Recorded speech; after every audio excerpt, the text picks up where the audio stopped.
Suleman अबुसैदोविच Karimov, जो कि एक अरबपति, ओलिगार्क और लेस्बियन मूल के राजनीतिज्ञ हैं, ने रूस के राजनीतिक और आर्थिक परिदृश्य में एक महत्वपूर्ण भूमिका निभाई है। व्लादिमीर पुतिन की सरकार और चेचन नेता रमजान कादिरोव से करीबी संबंधों के चलते करीमोव रूसी राजनीति और व्यापार में एक प्रभावशाली हस्ती के रूप में उभरे हैं। करीमोव की राजनीति में एंट्री 1990 के दशक में हुई, जब उन्होंने प्रमुखता की ओर बढ़ना शुरू किया।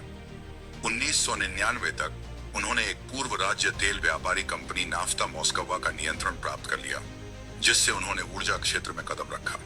2000 के दशक में करीमोव ने अपनी राजनीतिक पहुंच का उपयोग करते हुए रूसी राज्य स्वामित्व वाले बड़े बैंकों जैसे कि स्बेर बैंक और वीटीबी से अरबों डॉलर के ऋण हासिल किए। इन ऋणों की मदद से उन्होंने गाज़प्रोम, उरालकाली और स्बेर बैंक जैसी प्रमुख रूसी कंपनियों में महत्वपूर्ण हिस्सेदारी खरीदी, जिससे ऊर्जा और वित्तीय क्षेत्रों में उनकी पकड़ मजबूत हुई। 2000 के दशक में करीमोव की वित्तीय सफलता आसमान छूने लगी और 2008 तक उनकी संपत्ति 21 अरब डॉलर तक पहुंच गई। हालांकि 2022 तक यह घटकर 11 अरब डॉलर रह गई, जो रूस की अस्थिर आर्थिक स्थिति और ओलिगार्कों द्वारा झेली जा रही चुनौतियों को दर्शाता है। इन उतार चढ़ावों के बावजूद करीमोव की राजनीतिक पकड़ और व्यावसायिक सूझबूझ उन्हें रूस के अभिजात वर्ग में एक ताकतवर शख्सियत बनाए रखती है। करीमोव की धन और प्रभाव की यात्रा की शुरुआत उनके गृहनगर डर्बेंट से हुई थी। साधारण परिवार में जन्मे करीमोव की महत्वाकांक्षा और दृढ़ संकल्प ने उन्हें आने वाले वर्षों में ऊंचाइयों तक पहुंचाया। 1983 में हाई स्कूल से स्नातक करने के बाद उन्होंने दागेस्तान पॉलिटेक्निक संस्थान के सिविल इंजीनियरिंग विभाग में प्रवेश लिया। हालांकि 1984 में उन्हें सोवियत सेना में अनिवार्य सैन्य सेवा के लिए बुलाया गया, जिससे उनकी पढ़ाई में व्यवधान आया। 1986 में सैन्य सेवा पूरी होने के बाद उन्होंने दागेस्तान स्टेट यूनिवर्सिटी में पढ़ाई फिर से शुरू की और 1989 में वित्तीय लेखांकन और अर्थशास्त्र में डिग्री हासिल की। विश्वविद्यालय में पढ़ाई के दौरान वह ट्रेड यूनियन समिति के उपाध्यक्ष भी रहे, जिससे उनके प्रारंभिक नेतृत्व गुण और संगठनात्मक क्षमता का परिचय मिला। इसी दौरान उनकी मुलाकात फिरूजा से हुई, जो उनकी भविष्य की पत्नी और एक पूर्व ट्रेड यूनियन नेता की बेटी थी। जैसे जैसे उनका रिश्ता आगे बढ़ा, करीमोव की धन कमाने की इच्छा और प्रबल हुई। इसी महत्वाकांक्षा के चलते उन्होंने 1990 के दशक की शुरुआत में अपने गृह राज्य दागेस्तान को छोड़ने का फैसला किया और नए अवसरों की तलाश में निकल पड़े। 1989 में विश्वविद्यालय से स्नातक होने के बाद करीमोव ने मखाचकाला स्थित एल्ताव इलेक्ट्रिकल प्लांट में अर्थशास्त्री की नौकरी शुरू की। यह एक राज्य नियंत्रित प्लांट था, जहां वे ट्रांजिस्टर, कंडक्टर, डायोड, माइक्रोचिप और हैलोजन लैंप के उत्पादन और आपूर्ति की निगरानी करते थे। महज एक 150 रूबल प्रति माह की तनख्वाह पर काम करने के बावजूद करीमोव ने पूरी लगन और समर्पण से कार्य किया और वे अपनी पत्नी के साथ प्लांट से जुड़े एक श्रमिक हॉस्टल के एक कमरे में रहते थे।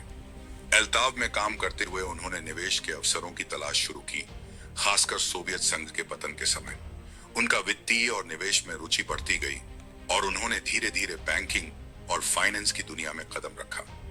1993 में करीमोव को एल्ताव और मास्को स्थित फेडप्रॉम बैंक के बीच संबंध प्रबंधन की जिम्मेदारी मिली। फेडप्रॉम बैंक उन उद्योगों को फंड देने का कार्य करता था जो कठिनाइयों में थे। करीमोव की नेतृत्व क्षमता और रणनीतिक निवेशों के चलते बैंक को रूसी अर्थव्यवस्था स्थिर होने पर भारी लाभ हुआ और उनकी प्रतिष्ठा एक होशियार व्यवसायी के रूप में स्थापित हो गई। 1995 तक करीमोव की पहुंच और प्रभाव और बढ़ गया, जब उन्हें बैंकिंग और ट्रेडिंग कंपनी सोयूज फाइनेंस का प्रमुख बनाया गया। 1997 तक उन्होंने नुकोवो एयरलाइंस में 50% हिस्सेदारी खरीदी और फेडप्रॉम बैंक में अपने भागीदारों की हिस्सेदारी खरीदकर पूर्ण नियंत्रण हासिल कर लिया।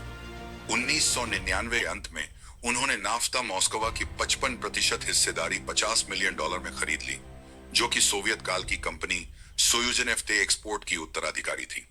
उन्होंने कंपनी के तेल संबंधी सभी कारोबारों को बेचकर इसे एक निवेश होल्डिंग कंपनी में तब्दील कर दिया।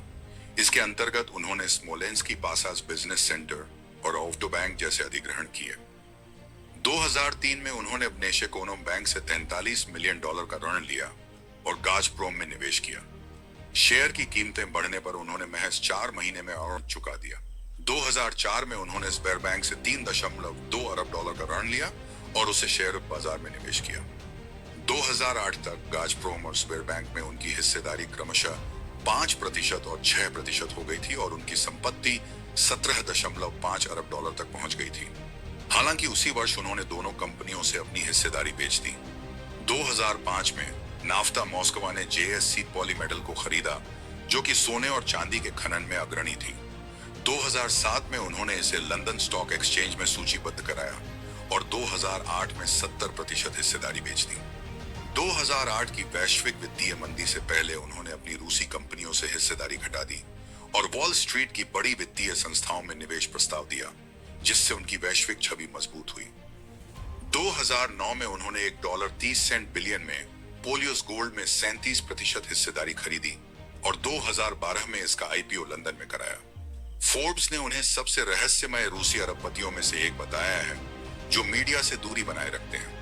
मॉस्को टाइम्स ने उनकी तुलना वॉरेन बफेट से की है और उन्हें रणनीतिक सोच वाला निवेशक माना है।